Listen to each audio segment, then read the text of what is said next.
Tô chique hoje no meio dessas bruxas Ah, poderosas.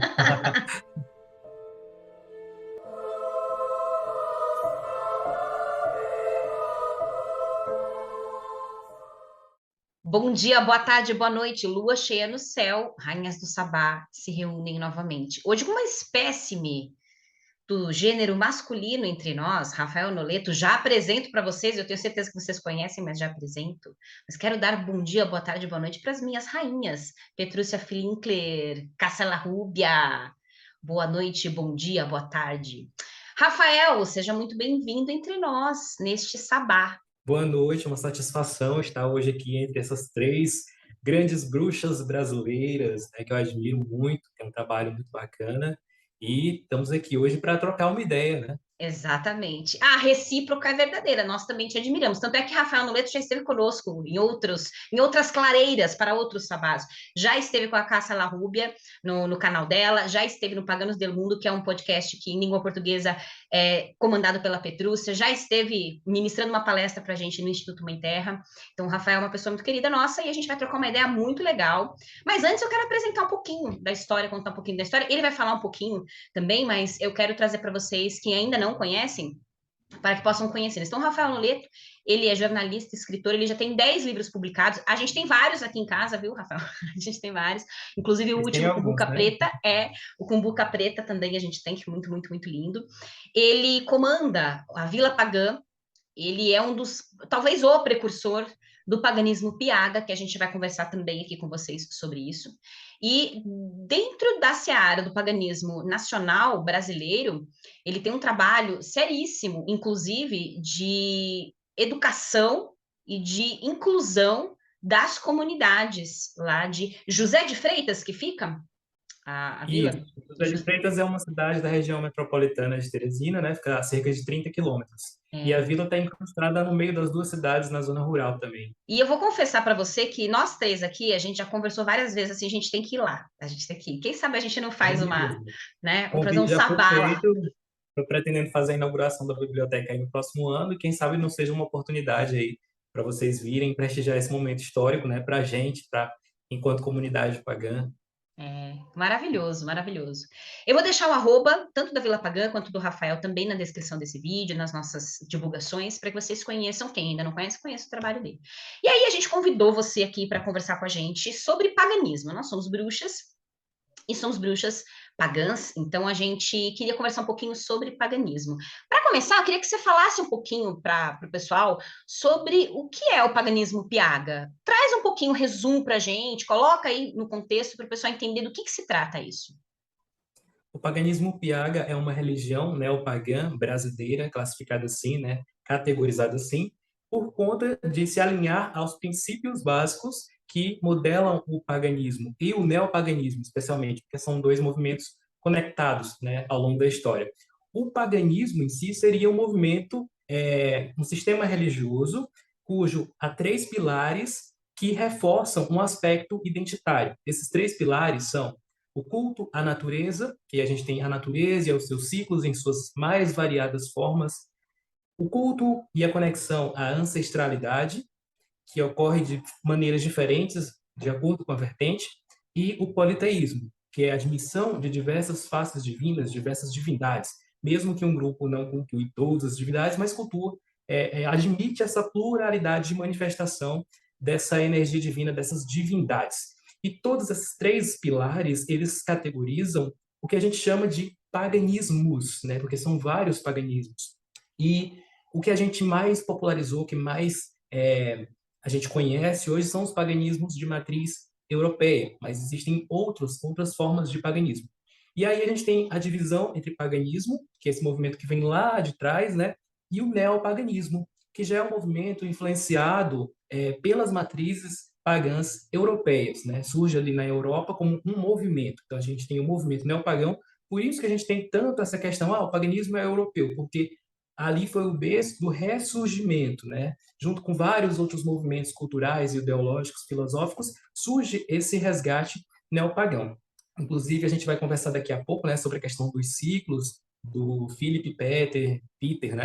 Eu não sei como pronuncia o nome dele direito, que encabeçou aí esse resgate druidismo. Gerald Gardner também trouxe a questão da Wicca e vários outros pessoas, várias outras lideranças encabeçaram movimentos em suas regiões. São movimentos de resgate que são denominados assim neopaganismos. E o paganismo Piaga, dentro desse contexto, alinhado a esses três princípios básicos das religiões neopagãs, surge aqui também no Piauí como um movimento de resgate, um movimento identitário e um movimento religioso e cultural. Então, a gente tem o aspecto religioso, que é a celebração dos ciclos, o culto à ancestralidade, o aspecto cultural, onde a gente é motivado a termos uma produção cultural, musical, artística, arquitetônica. Então, a espiritualidade, ela reflete em tudo, dentro do nosso interior e também no nosso exterior. O que a gente acredita, o que a gente segue, o que a gente vive é aplicado nas hortas que a gente planta, é aplicado nas cores da casa, na decoração, na pintura, na escultura, na ilustração. Então, tudo isso são formas de nos manifestarmos a nossa crença, a nossa conexão com essas raízes ancestrais. Então, quando a gente replica uma figura mitológica em um quadro, em uma parede, a gente está ali se conectando àquela figura, se conectando à nossa ancestralidade. E isso nos permite vivenciar a espiritualidade pagã fora daquele discurso. Vamos vivenciar aqui um ritual, precisa elaborar todo um ritual e vamos nos encontrar para viver o paganismo apenas nos sabás, as bases, como muita gente infelizmente faz, entende, né? Se desconecta totalmente da espiritualidade e tem aqueles momentos específicos para se conectar. A gente aqui, claro, ninguém vive 24 horas ligado na espiritualidade, mas tentamos permear a espiritualidade na nossa vida, em vários momentos, né, de diluir, digamos assim. Então, tudo reflexo da nossa conexão com o divino. Então, a gente vê o divino nas artes, nas nossas produções, no nosso trabalho, na nossa forma de se relacionar com as pessoas.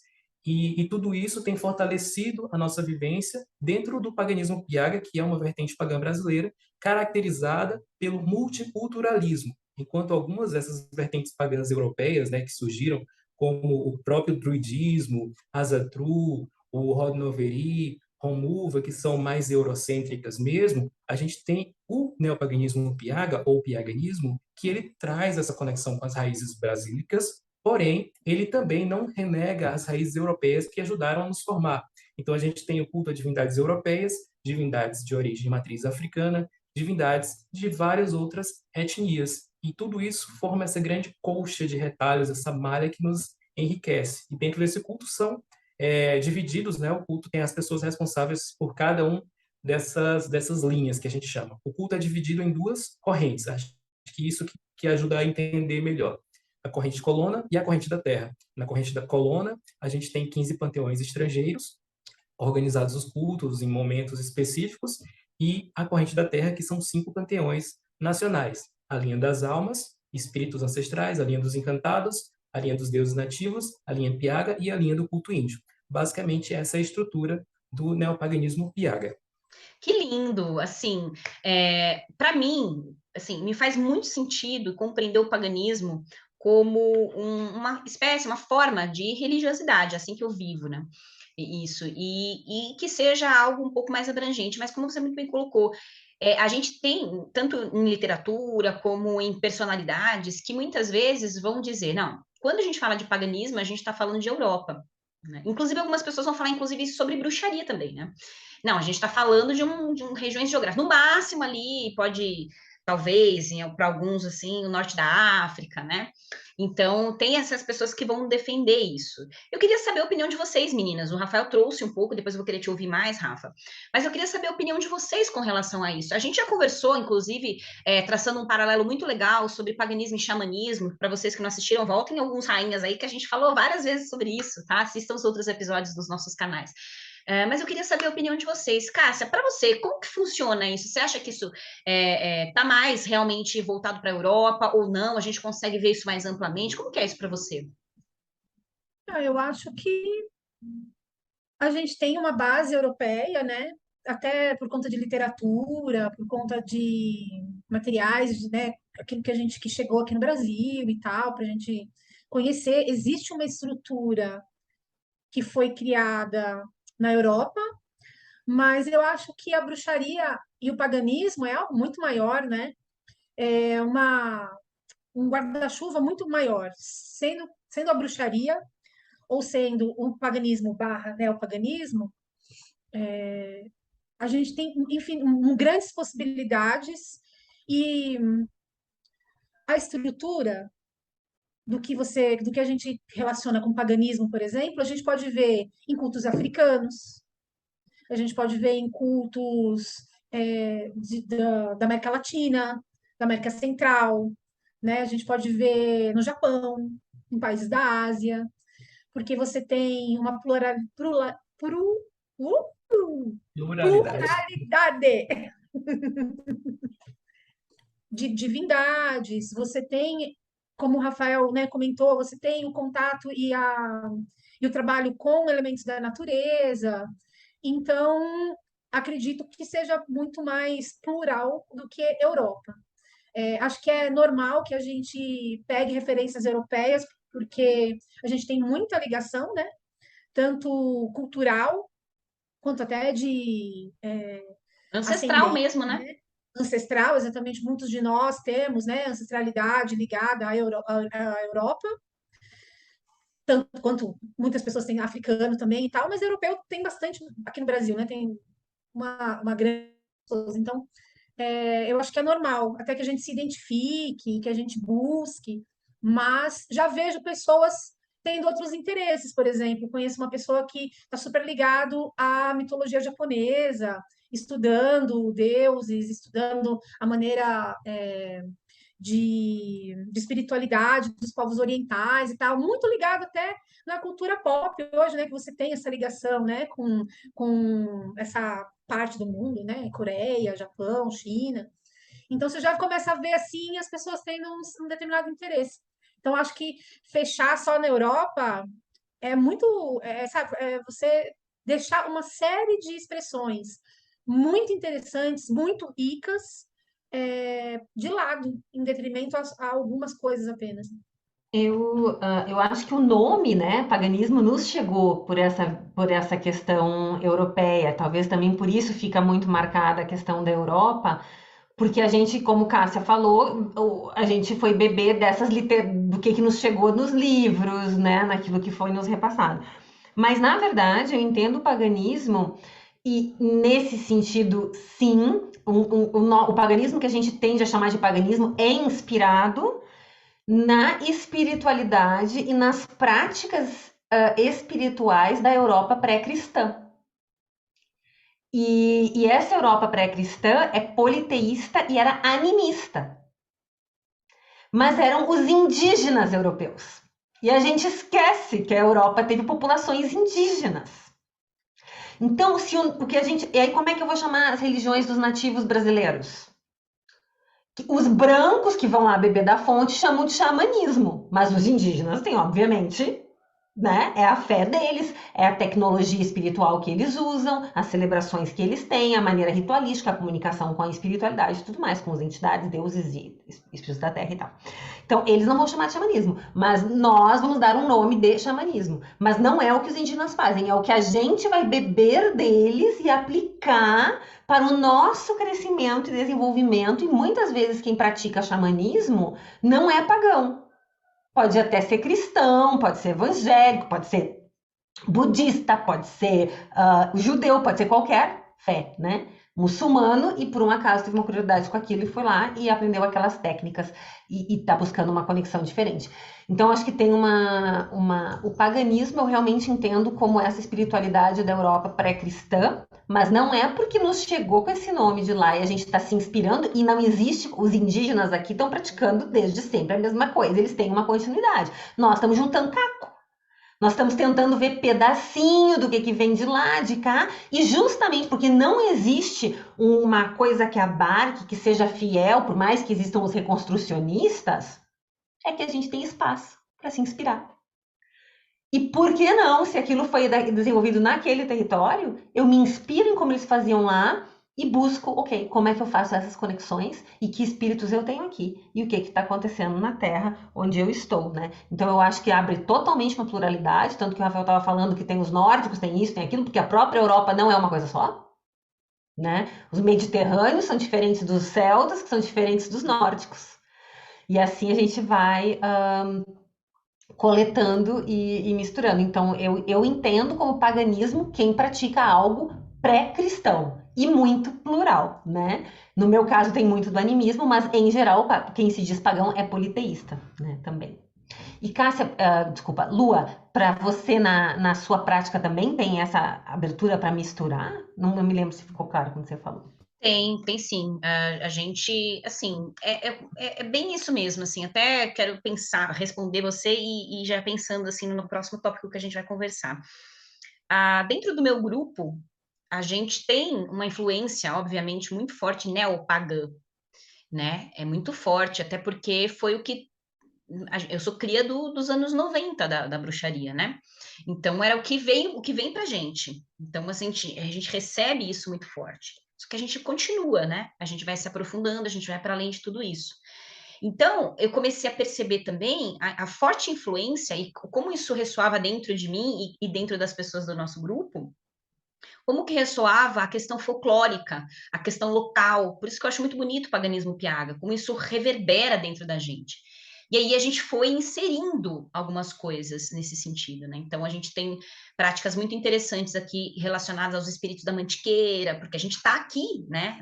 De frente, minha casa é de frente para a mantiqueira, então é muito forte isso para mim. A gente tem uma ligação muito forte também com espíritos indígenas, espíritos, entidades, deuses, né, que nós consideramos deuses, porque se a gente for discutir também sobre isso, como que essas pessoas originárias encaram essas forças, aí a gente entra numa discussão sem fim também. Para nós, a gente chama de assim, né? Africanos também, porque, pô, eu vejo uma influência muito forte na gente, né? A gente que está aqui no Sudeste, às vezes, se a gente nunca saiu do Brasil, e tem muita gente no Sudeste que é muito Sudeste centrado, né? Nunca saiu do Sudeste, não tem noção dos Brasis que a gente tem, né? E de como é forte a influência africana, que já foi na Bahia, por exemplo, assim, já pisou ali, e você não tem como você não sentir essa energia africana muito forte, muito forte. Quando você vê, às vezes, aí vê filmes, séries, alguma coisa que mostra a África, você fala, cara, é muito parecido com a gente aqui, é muito parecido com o Brasil. É muito, né? Mas qual dos Brasis? Porque somos muito plurais. Então, eu acredito muito que essa pluralidade toda, e por sermos brasileiros, a gente acabou, dentro do meu grupo, a gente acabou abarcando tudo isso, sabe? Tem muito essa cara. Mas, como você muito bem colocou, Petrúcia, tem uma força europeia muito forte. Tem na estrutura, naquilo que nos veio, na ancestralidade. A gente até brinca assim, o elfo, vocês conhecem, né? O elfo, ele tem uma ancestralidade sanguínea, que a gente sabe que ancestralidades tem várias, né? Sanguínea 100% europeia. Ele não tem nada que não seja fora da Europa, né? Ah, não, mas esse cabelinho. Não, é 100% europeu, não tem nada. Eu já não. E se a gente fosse olhar, né, ia dizer assim: não, a Lua pode até ser 100% europeia, ele não. E eu tenho africano do norte, do sul da África, tem inuit, tem indígena, andino, tem uma galera, né? Então, eu acredito que isso é muito forte. E ele, embora não tenha no DNA, ele tem na espiritualidade dele, né? Ele cresceu dentro de um ambiente onde a África é muito forte na família dele. Então, a gente acabou trazendo tudo isso, sim, para o nosso grupo. E já quero trazer para vocês, pensando nisso, né? Eu queria muito que você, Rafael, trouxesse para a gente, aí eu quero saber de vocês também, meninas, como que se estabelece, porque tem uma coisa muito forte para a gente no paganismo, que é a conexão com a Terra. E uma das formas de a gente se conectar é através de ritos e celebrações, que são celebrações muito relacionadas à sazonalidade, aos movimentos da natureza, né? A gente recebe, até por ter bebido de fontes europeias e de todo esse reavivamento de antigas práticas folclóricas, como Petrúcia trouxe, dos indígenas daqueles povos ali, as práticas de ritos e celebrações sazonais da natureza, de colheita, tem tudo a ver com o movimento da natureza, né? Então a gente recebe a roda do ano dessa maneira e a gente começa assim, né? Iuli, Beltane, Soe, Imbo, que a gente começa assim. E para mim, já dando um spoiler, para mim isso acabou se modificando um pouco. Eu queria saber, primeiro de você, Rafael, a tua história. Você começou também assim, fazer Imbo, Iuli, Soe, babá? E como que hoje é essas celebrações para vocês de roda do ano dentro do paganismo piaga? Se vocês têm, e como que isso se estabelece?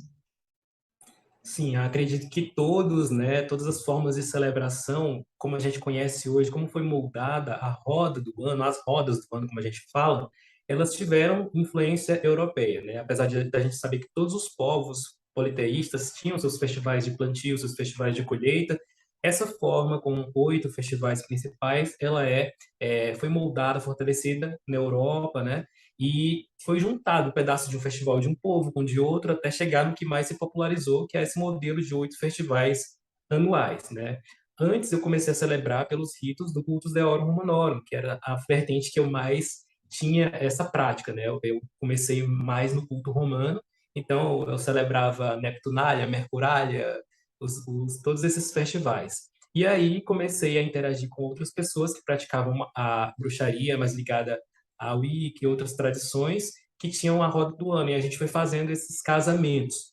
E aí comecei a praticar também esses ritos, né, os 8 ritos principais. E aí chegou um ponto em que senti essa necessidade de adequar à realidade local, porque a celebração dos festivais, dos ciclos, ela fortalece um dos pilares, né, 2 pilares especialmente essa tríade que eu falei, que é ancestralidade, politeísmo e natureza. Ela conecta com a ancestralidade, porque os povos ancestrais já celebravam essas tradições, né, em suas aldeias, eram momentos de conexão com a comunidade, eram momentos de honrar aqueles que vieram antes, o alimento que vai propiciar a continuidade da vida, né, toda essa gratidão. Então, ele ativa esse pilar da ancestralidade e ativa também o pilar da conexão com a natureza, porque os ciclos são a própria celebração dessa natureza. Independente do grupo que está celebrando, ser panteísta, politeísta, ou ter uma divindade principal, ou um deus e uma deusa só, todos vão refletir um aspecto daquele momento da natureza, né? E aí a gente tem essa relação entre comunidade e individualidade. A gente vê que no neopaganismo, em algumas vertentes, fortaleceu-se muito a questão de celebrações solitárias e fortalecem a individualidade. E essa é uma questão meio que conflituosa para mim, né? Porque estar celebrando, ela tem um caráter comunitário, de interagir, de repassar, de trocar conhecimentos. E em algumas tradições já tem a questão de celebrações individuais, né? Que ela já se distancia um pouco desse caráter, apesar de que algumas pessoas enxergam que não, eu estou celebrando só, mas eu estou me conectando ali com os meus ancestrais. Então a gente tem esses 2 pontos de vista, né? Mas nada como estar junto à sua aldeia, à sua comunidade, estar lá trocando, interagindo aqueles momentos, né? Então a gente teve esse movimento que foi trazido, fortalecido pelo Gerald Gardner, né, com a Wicca, que teve até o livro dos 8 festivais, os 8 sabás, né, e teve também o Ros Nichols, né, acho que é assim que se pronuncia o nome dele, que foi um dos expoentes do druidismo, que também ajudou a consolidar, a cristalizar esse modelo de roda com 8 festivais como a gente tem hoje. No século XIX e XX, tudo isso começou a se cristalizar na Europa e ser trazido aqui para o Brasil. Nos países bálticos, a gente teve fortalecimento da Romuva, que é a religião autóctone pagã daquela zona ali dos países bálticos, né? Letônia, Lituânia, por aí. E a gente teve o expoente que foi o Vidunas. Esse era o nome pagão dele, né?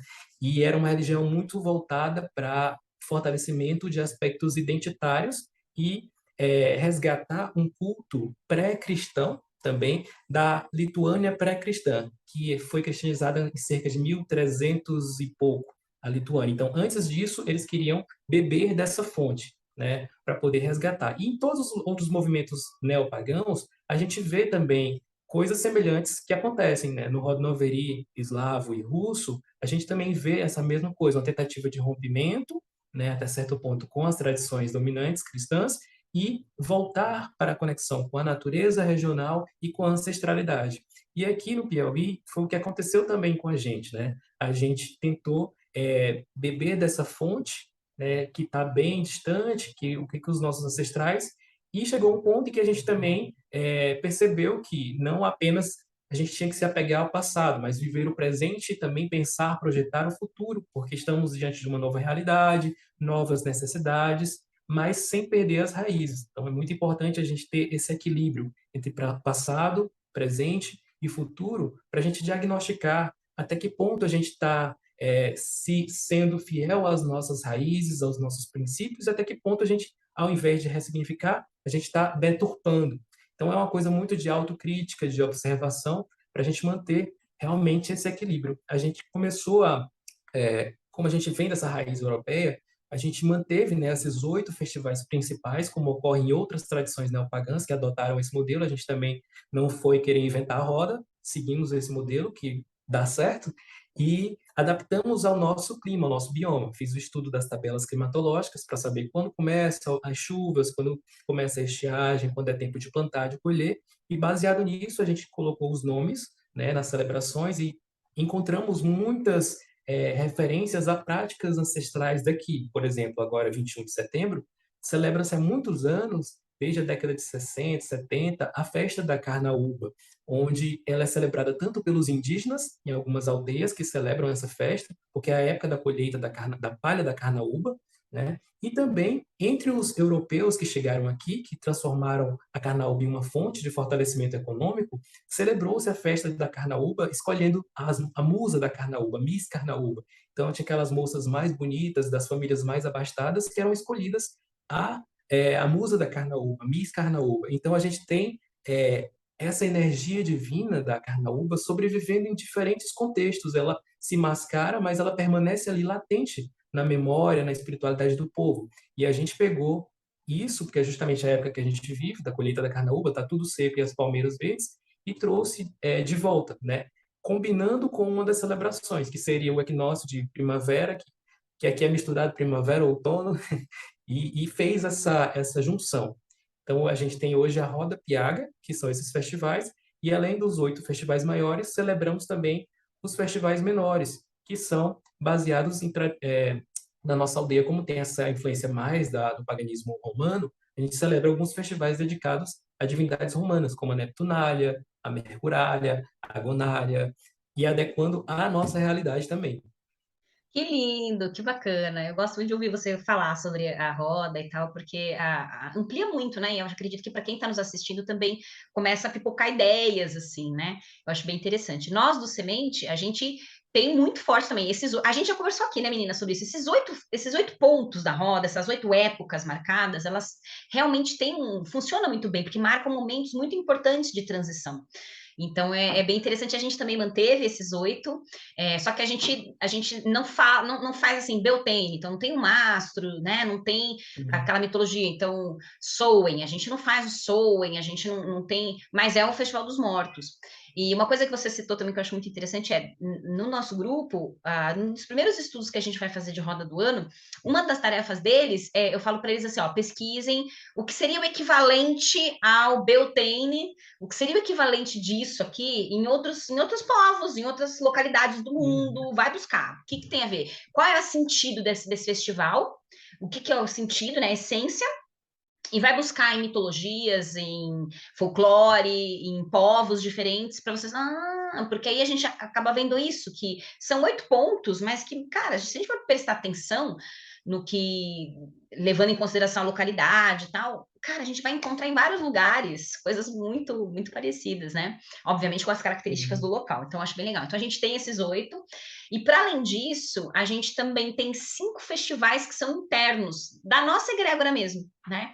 E ali a gente celebra com divindades que são divindades muito queridas para nós. A gente não tem o hábito de revelar a gente não revela essas divindades publicamente, né? A gente deixa guardadinho para nós. Cada um tem seus deuses de devoção, de culto, e a gente é multipanteão, então tem gente que adora Nanã, outra vai adorar Tyr, né? Então outra gosta de Netuno, outra pessoa gosta muito de, sei lá, Amaterasu, então é bem, bem diversificado. Mas a gente tem os deuses que a gente chama assim, os nossos amigos invisíveis, né? Aqueles que guardam a nossa egrégora. Então, esses 5 festivais, eles são fechados e acontecem nos entremeios aí desses 8 para a gente, assim, aí tem os iniciados, né? Então, as pessoas que conhecem essas divindades celebram com a gente, aí a gente sempre coloca para o pessoal, assim, a gente tem um desses festivais, a gente chama, a gente até brinca, né? Que a gente fala assim, o Festival de Todos os Deuses. Porque aí a gente abre tanto para quem não é iniciado, para círculo externo, para a galera falar assim, gente, ó, dia tal vai ter nosso festival. E a gente sonha muito, a gente tem um sonho muito, muito nosso, assim, da gente um dia poder fazer um festival de todos. num final de semana mesmo, assim, que tem uma parte com os iniciados, depois receber as pessoas, né? Então, famílias, receber todo mundo para celebrar os nossos amigos invisíveis e essa pluralidade. Então, a gente recebe bastante isso. E na nossa roda do ano, a gente tem marcações importantes. Então, quando a gente fala de agora equinócios e solstícios, a gente trabalha e tem significados para a gente. Solstícios, a gente fala muito de ápices, né? Mas já avisando do movimento para outra banda, então o ápice do verão, né, o pleno verão, que nos diz, né, como que você aproveitou isso, né, como que você aproveita essa luz, né, aproveite, porque a partir de agora, pode ser que você não perceba, mas a partir de agora as coisas vão mudar. Solstício de inverno, mesma coisa, só que com relação à escuridão. A gente trabalha muito essa coisa, eu brinco muito que é a irmã escuridão e a irmã claridade, e elas dançando, e essa dança a gente dança junto com elas. Quando a gente pega equinócios, então dias e noites são iguais, né? Então, luz e escuridão estão juntinhas ali, só que uma tá para um lado, equinócio de outono a gente está arrumando para o escuro, e equinócio de primavera a gente está arrumando para o claro. Quando a gente pensa o que seria para a gente Festival da Fertilidade, que é o próximo, né? Para nós, e Festival dos Mortos são contrapontos, é festival de vida e morte. Então, aqui a gente vai celebrar vida, sexo, a gente vai celebrar crianças, fertilidade, festival muito relacionado ao fogo para a gente também, enquanto no Festival dos Mortos é o festival de quem já foi, a gente honrar aqueles que já foram e tudo aquilo que já foi, mas que de certa forma nos ensinou. E aí a gente tem as promessas, que é a promessa da escuridão e a promessa da luz, que seria o equivalente ali, vai, Invoke e Lugnasad, que acontecem nesses períodos. A promessa da luz é muito importante para a gente, porque é aniversário do nosso clã, então é um momento muito importante em que a gente faz essas promessas à luz, né? E a gente tem a promessa da escuridão, em que fazemos as promessas à nossa escuridão. Então é mais ou menos assim que a gente roda. Cássia, como que é para você, no teu clã, no teu grupo, como que isso funciona para você? É bastante forte a roda do ano, que a gente pode chamar assim de tradicional. Como que é para você? Primeiramente, quero dizer que eu amo ficar ouvindo vocês falando sobre, porque eu acho tão bonito, né? Como é plural, é, como é diverso, né? Quanta coisa bacana, muito legal mesmo. A gente faz os 8 festivais. No momento, a gente tem usado os nomes tradicionais mesmo, mas para o próximo ano a gente vai mudar isso, a gente vai criar nomes. E, É porque vai tomando a nossa cara, não é? As celebrações, elas é, começam a ganhar a nossa cara, assim, e já não é? também e também assim, como a gente decidiu, cada ano a gente tem um panteão. Dentro, não é assim ilimitados os panteões. Esses panteões estão ligados às divindades patronas, divindades mães, pais das pessoas do grupo. Então, mas além disso, o panteão celta, porque a gente entendeu que seria interessante prestar essa homenagem aos deuses celtas, porque tem muitos festivais que tradicionalmente são ligados aos deuses celtas, então a gente quis trazer os deuses celtas junto com os panteões do grupo, né, que seria o panteão nórdico, grego e egípcio. Então, cada ano a gente vai trabalhar um panteão nos sabás e nos rituais de lua cheia. Então, esse agora foi o ano que a gente trabalhou os celtas. O meu grupo, ele faz aniversário no equinócio no solstício de verão. Então, quando chegar no solstício de verão, a gente vai trocar o panteão. Aí a gente começa um panteão novo, vai trabalhar com esse panteão até Beltane do ano que vem, que não vai ter esse nome, mas, né, só para deixar entendido, né, como é que funciona. E aí, a gente faz os rituais, utiliza a roda do ano e faz os rituais ligados àquele panteão, àquele povo. Então, a gente utiliza de metodologias de traçar círculo, de espaço sagrado e tal, da bruxaria moderna, mas a gente tenta fazer o ritual e montar o altar e criar ali as oferendas, as coisas relacionadas ao panteão, para ficar com a cara do panteão e não ficar uma coisa muito, né, uma coisa daqui, outra dali, né? Então, cada ritual a gente vai trabalhar com algumas divindades e a deusa a gente trabalha também na lua cheia, para ter um momento com a feminino. Como o meu grupo só tem mulher, a gente dá uma. A gente, quando vai trabalhar o aspecto lunar, no sentido espiritual, de ter um rito de lua cheia, que seriam os esbás, né? Mas a gente não necessariamente precisa chamar desse nome, aí a gente se conecta com a divindade feminina do sabá, na lua logo após o sabá. Então, assim que a gente faz. E foi uma experiência muito legal. Eu já fiz roda do ano, gente, de todo jeito que vocês podem imaginar. Eu já fiz roda do ano tradicional, eu já fiz roda do ano grega, eu já não fiz roda do ano, já fiz roda do ano cada sabá com uma divindade de um panteão diferente. Eu já fiz roda do ano com divindades diferentes dentro do mesmo ritual, de panteões diferentes. Já experimentei muita coisa. Mas essa maneira que a gente está criando para o Lux et Umbra, né, que é o meu coven, tem sido bem legal. Eu acho que vai dar um. A gente ainda vai passar por todos os panteões, a gente passou só por um, depois que a gente decidiu trabalhar dessa maneira, né? Mas eu acho que vai dar bom, assim, acho que vai ser bem legal. Adorei, Cássia, adorei, achei muito legal. E eu acho que é isso aí, vai tomando a nossa cara, né? Os grupos, eles vão sejam grupos que Exato. começam como uma familhinha, sejam grupos grandes, não importa. Eles vão, a egrégora vai se formando, os aliados, os amigos invisíveis vão se chegando, vão se mostrando, vão dizendo pra gente, olha, vai por aqui. Eu acho muito importante a gente se abrir para a Exato. espiritualidade, né? E até essa coisa dos aliados, a gente tem sentido. A gente teve nesta roda, a gente já teve.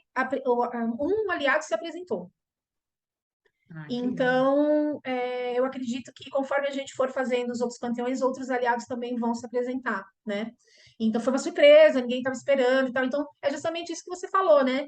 Você vai fazendo e a coisa vai tomando uma forma e os aliados vão aparecendo e a coisa vai tomando corpo ali do jeito que vai funcionar para aquelas pessoas, né? Show, exatamente.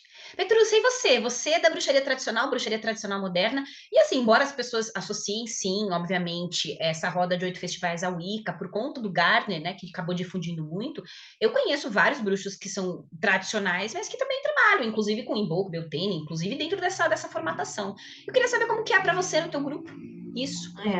Quando a gente gravou a primeira vez falando desse tema, eu estava num momento com o grupo. E agora nós já estamos em outro. Então, como é importante esse tempo e como é importante a experimentação, né? Mas uma coisa que é clara para nós é que, bom, historicamente, o modelo roda do ano é uma coisa do século XX.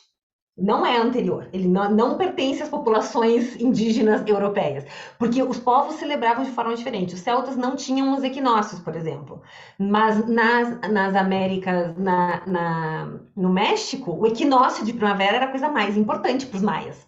Então, tem os indígenas brasileiros, os Tupi-Guarani, tem a primavera e o outono, Arapuau e Araimã, que eles têm, que marcam a divisão do ano. No Xingu, eles têm outra forma. Então, mas conforme a gente vai pesquisando, vai vendo que sempre aparecem algumas marcações que são muito importantes. Eu gosto demais, eu acho, como todo mundo falou aqui, esse modelo dos 8 funciona. Mas eu acho que o importante é a gente entender e dar um sentido de como eu faço isso funcionar. E como o Rafael falou também, de foram pesquisar as questões climáticas, para mim, a Terra é soberana. Não é egrégora, a Terra é soberana. E a outra coisa que para mim é soberana é o equilíbrio de luzes e escuridão, que a Lua falou tanto, né? E é o nome do coven da Cássia. Então né, tem tudo isso. Eu não tinha me tocado nisso, né, gente? Olha isso. Os equilíbrios de luz e escuridão são muito importantes. E eu sou astróloga. Então, a questão astronômica, como que eu não vou botar... Na bruxaria tradicional, muitas vezes não tem equinócios. Mas, como que eu não vou ter... Se eu sou astróloga e temos esses 4 pontos que para mim coincidem e seguram e atarracham uma cruz do ano, né? Com o verão no solstício de verão, com o fogo no solstício de verão, com a terra no solstício de inverno e a água e o ar nos equinócios. Então, tem uma relação para mim que vem dessa magia cerimonial, que a Wicca trabalhou muito bem e que eu aproveito e também uso astrologicamente. E aí o entre-meio a gente não faz necessariamente nas datas que ficaram tradicionais da roda. A gente busca as luas cheias para buscar o equilíbrio das energias. Porque, por exemplo, agora que para nós aqui vai ser Beltane, que nós já passa os nomes que nós ficamos, finalmente acertamos os nossos nomes todos. Esse próximo festival agora para nós é Êxtase, o nome. Então, e acontece para nós no Escorpião. Mas esse mesmo movimento de fertilidade e vida acontece no hemisfério norte no Touro, que é o signo oposto. Então, como é que eu junto as duas energias? Eu pego a lua cheia, porque aí a lua estará em touro e nós estamos no escorpião. E aí eu faço uma ponte das duas É energias sensacional ligadas, né? essa Então, ideia sua, isso muito também boa. veio de uma experimentação nossa e tem funcionado muito bem. Às vezes a gente não consegue fazer no dia, mas tenta fazer o mais perto possível para entender que é essa nossa conexão aqui. Então, nós também ficamos nessa questão de nomes, porque não temos obrigação de manter esses nomes que foram inventados no século XX, fora os 4 rituais celtas, que são os grandes sabás, os outros nomes foram inventados no século XX. Então, eu não tenho obrigação, não é uma coisa hiper tradicional lá de trás que eu tenho que manter. E por isso que se eu estou me inspirando, como a gente estava falando, por que eu não vou adaptar? Então, para nós ficou... Os equinócios e solstícios, a gente não... Antes, a gente celebrava deuses ligados a alguém do grupo. Hoje em dia, não há deuses específicos. A gente celebra esse movimento e se surgir algum convite de alguma divindade, pode até ser que role, mas não temos mais feito. Não tem deuses ligados a solstício e equinócio. Mas os outros 4, nós temos os nossos 4 deuses com quem nós trabalhamos no grupo, né? Eu só vou falar 2 deles, eu vou falar os 2 não. Então agora nós temos êxtase, que seria o Beltane. Aí a gente tem esplendor, que é o solstício de verão. Aí depois disso nós temos a vindima, que seria o lamas, né? Porque na bruxaria tradicional usa-se mais os nomes católicos, na verdade, então a missa do pão funcionaria mais que luna, sabe? Mas seria a colheita que acontece por ali é a da uva. E nós temos um dos nossos patronos é Dionísio. Então a gente celebra Dionísio na vindima, que é a colheita da uva. Aí depois a gente tem o crepúsculo, que é o equinócio de outono. A gente tem travessia no Samhain, e aí é uma deusa escura que a gente celebra, que é uma patronesse nossa. Vigília é o solstício de inverno e é um Natal em junho, com pinheirinho, com troca de presente, com comilança, com bebida, e é só isso, é uma festa em família. Que esse ano até a gente ampliou, além do Conclave da Rosa de Espinho, a gente fez com o Conselho dos Gentios, que é um outro grupo que eu tenho com pessoas que passaram, estudaram comigo, tem uma relação, mas tem caminhos próprios. Então é um encontro entre iguais mesmo ali para troca de experiência. A gente alugamos um sítio e fomos fazer esse Natal em junho, essa vigília juntos, e foi super lindo. Então travessia, vigília e aí o último que faltava, que seria o Imbolc, que a gente chama de Candelária e manteve esse nome da bruxaria tradicional e é um outro patrono nosso também, que a gente celebra um ritual muito de purificação para poder sair e tirar toda a nhaca do escuro. Que, pelo visto, está nos perseguindo esse ano, né? Porque, poxa vida, o Sudeste não esquenta, gente. O que está acontecendo aqui? Que lindo! E aqui já tá quente até demais. Eu faço suas Ai, as minhas sim. palavras, Cássia, assim, eu adoro ouvir, porque a gente aprende muito, né, com a diversidade, assim, então eu acho que a partilha disso para quem nos vê também é interessante para que vocês pensem aí no grupo de vocês, na prática pessoal de vocês, né?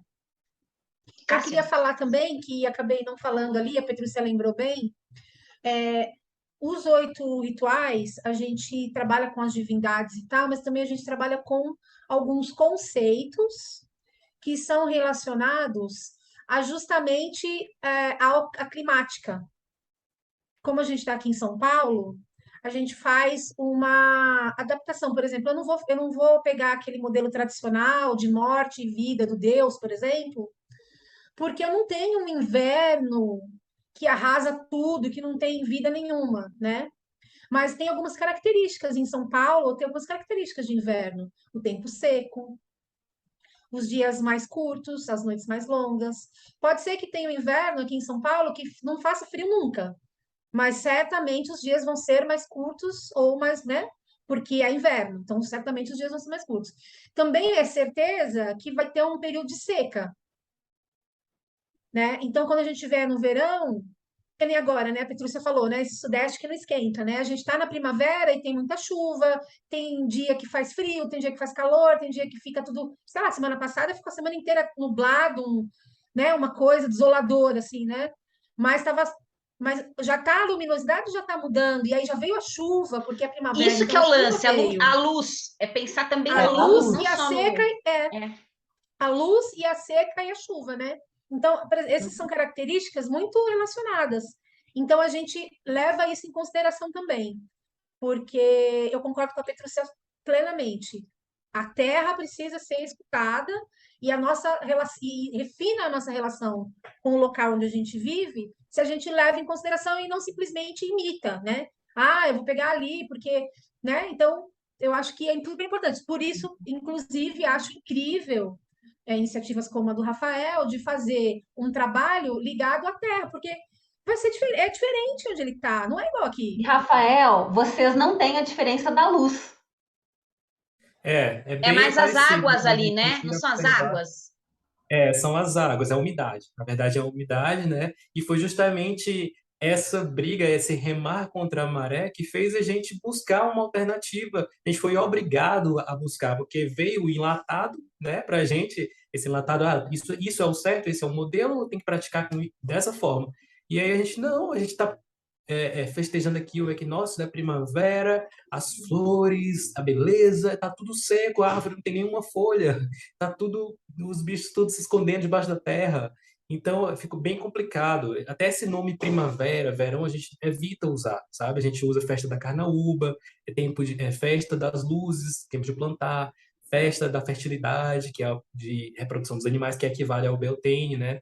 Festa das almas, que é próximo agora ao Dia de Finados, é a nossa próxima celebração, né? Então aí já tem a influência também da cultura local, né?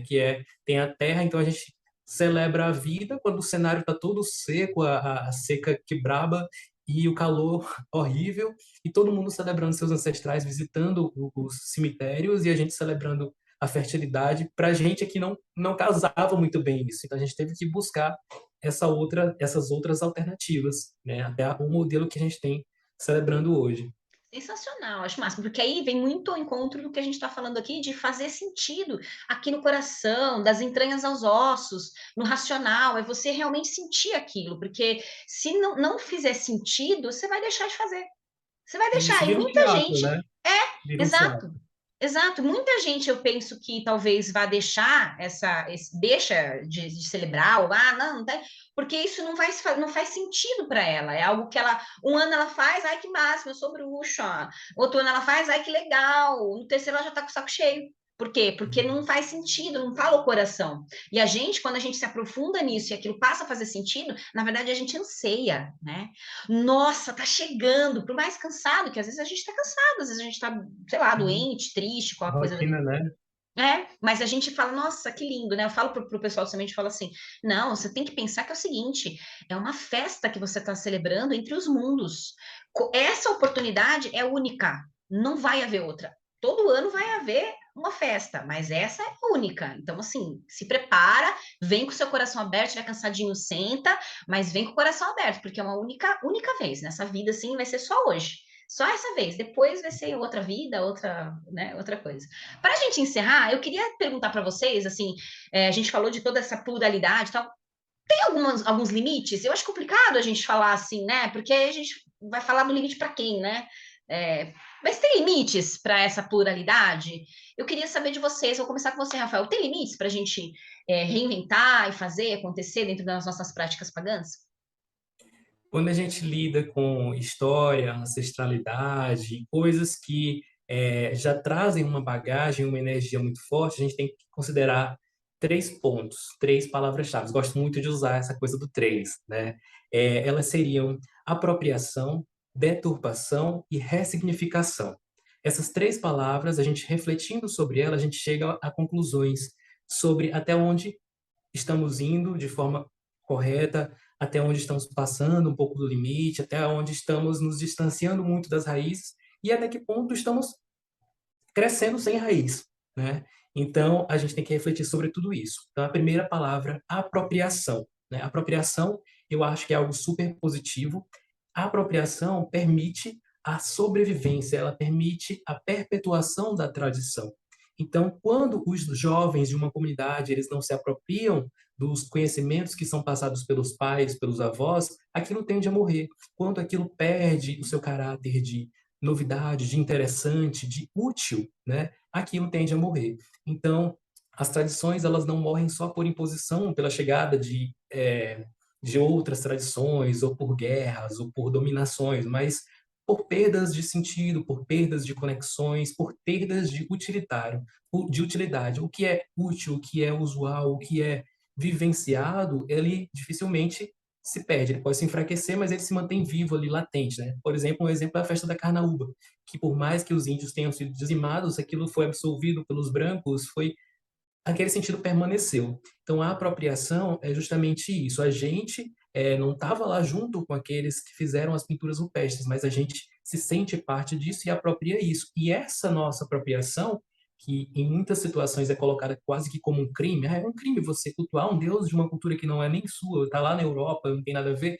isso que permite a sobrevivência, né, de diferentes máscaras, mas aquilo permanece vivo. Hoje a gente tem na vida, inclusive, imagens, estudos de deuses do Oriente Médio que nem mesmo lá no Oriente Médio são cultuados. Então, essa nossa apropriação permite que eles vivam em uma nova terra, né? Eles, como se eles tivessem viajado e sido refugiados aqui. Então, a gente abraça e é abraçado por eles, e isso é apropriação. É uma palavra que a gente tem, uma das palavras-chave que é positivas.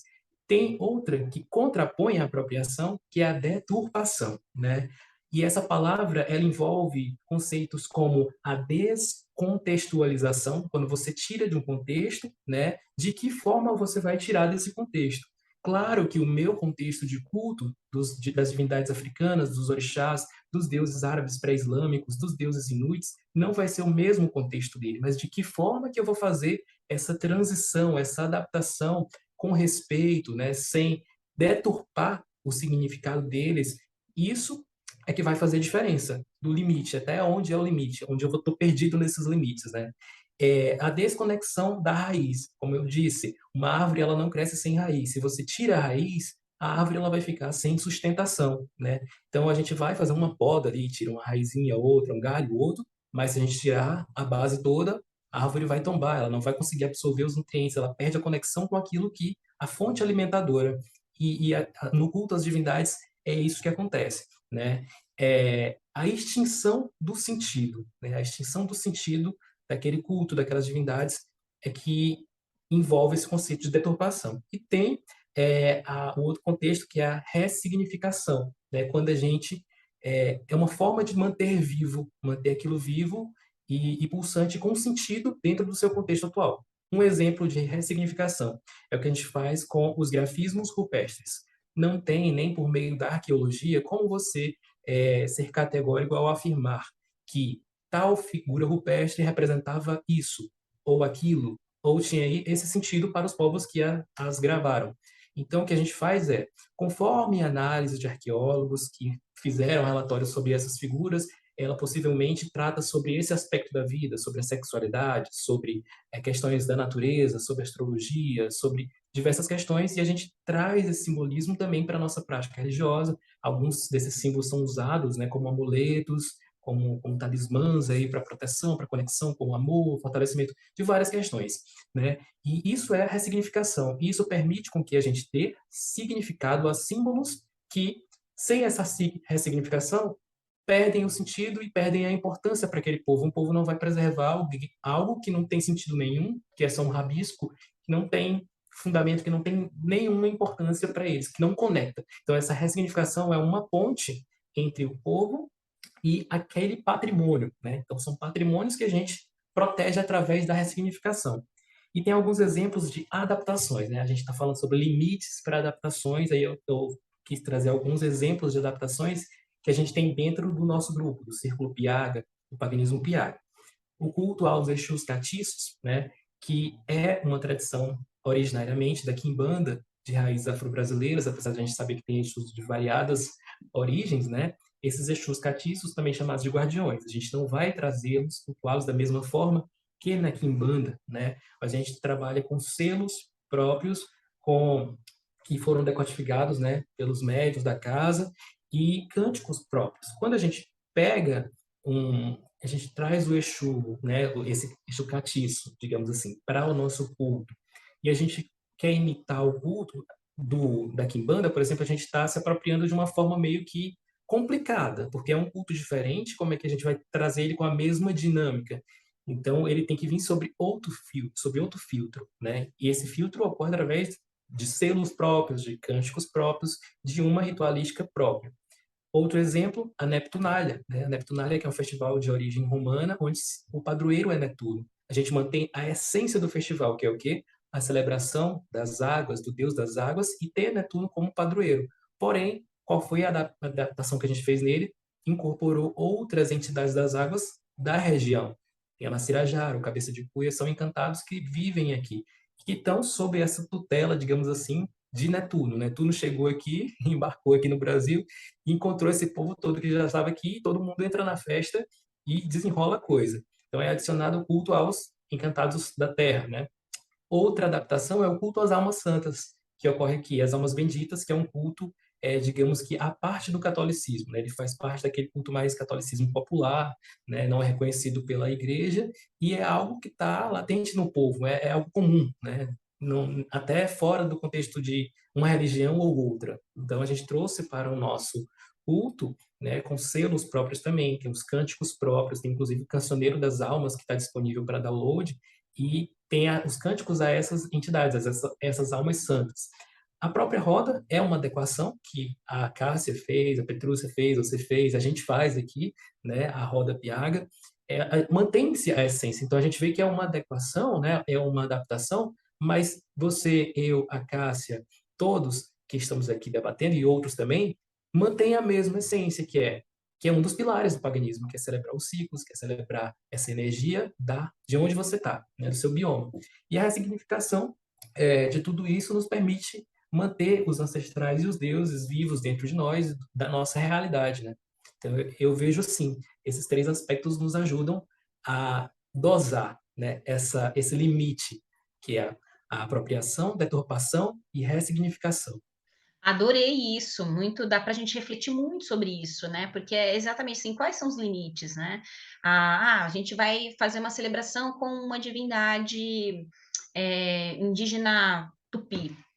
Ah, então vamos pintar a cara. Peraí, mas por que você vai pintar? Porque, meu, pensa que a pintura no corpo era sagrada, tinha um porquê, qual era a pintura, ia ser diferente para etnias diferentes, então você, né, tem que saber por que você está fazendo isso, né? Então eu acho que é importante, senão vira uma coisa meio, né? Eu concordo. Petrúcia, e para você, esses limites, como que é para você isso, né? Tem limites, não tem? Como que é? Eu acho que não tem nada a acrescentar ao que o Rafael colocou, né? Eu acho que a apropriação indevida né? A apropriação deve ser sempre respeitosa, deve ser sempre pesquisada, que é o que ele falou, a raiz da árvore, o embasamento.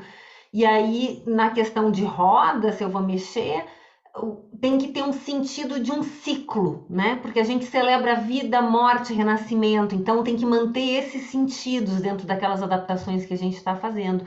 E eu tenho que ter um mínimo de respeito e noção e estudo para as coisas, para não ficar fazendo uma meleca, né? Daquelas coisas que é tipo assim, água que lavou pincel, né? Que põe um pouco de cada cor e vira nada. Então eu acho que esse é o limite da maneira que eu vejo. Olha, acho que vocês falaram praticamente as coisas que eu penso mesmo. Como eu disse em determinado momento aqui da nossa conversa, eu já fiz muitas coisas, né? Já experimentei muitas possibilidades, né? E eu acho que é interessante, deve ser experimentado, deve ser trabalhado. A experimentação é super importante nesses momentos, mas eu também acho que tem limites. Eu acho que tem limites, sim. Ficar misturando muita coisa acaba dando uma energia esquisita, a coisa acaba, acho que, não fluindo da maneira, sabe, mais correta. Então, eu acho que quando a gente vai pensar numa roda, é legal, mesmo que a gente se abra para a experimentação, que a gente pense em uma roda, estruture um trabalho para uma roda e pense, estude, leia a respeito, faça reflexões sobre o que aqueles pontos significam para você e para o seu grupo.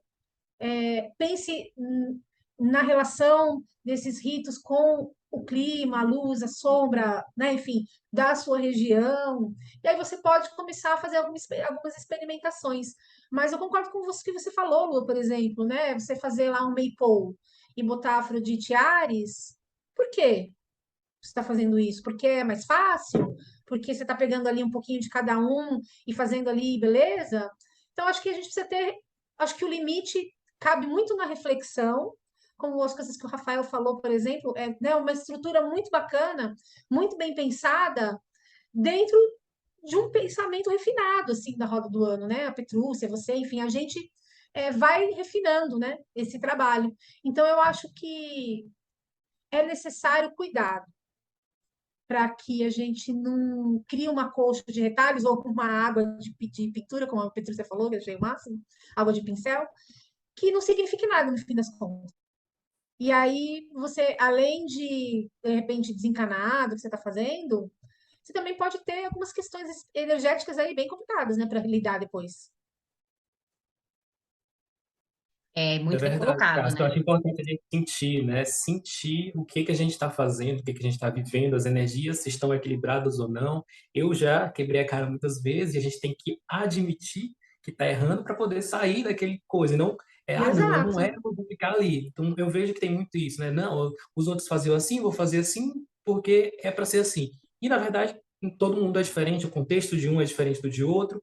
E, por exemplo, a gente tem esses 15 panteões, mas cada pessoa cuida de um panteão. Inclusive, tem alguns panteões que se chocam, né? A egrégora de um com o outro.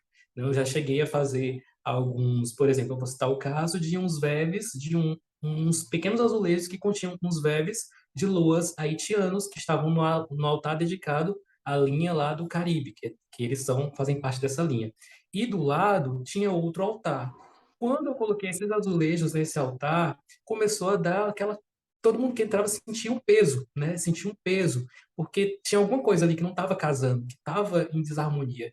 E aí eu comecei a estudar com mais profundidade e vi que as energias não batiam. Então eles tiveram que ser tirados dali e levados para um bosque específico para eles, né? Ou seja, a energia deles não podia misturar, como outras estavam sendo ali, ficando um altar do lado do outro, não podia. Então são peculiaridades que a gente sente na prática, né? Então, como nós somos um movimento, digamos que jovem, a gente vai aprendendo muita coisa quebrando a cara mesmo, né? Sentindo, levando a taca, como o povo fala.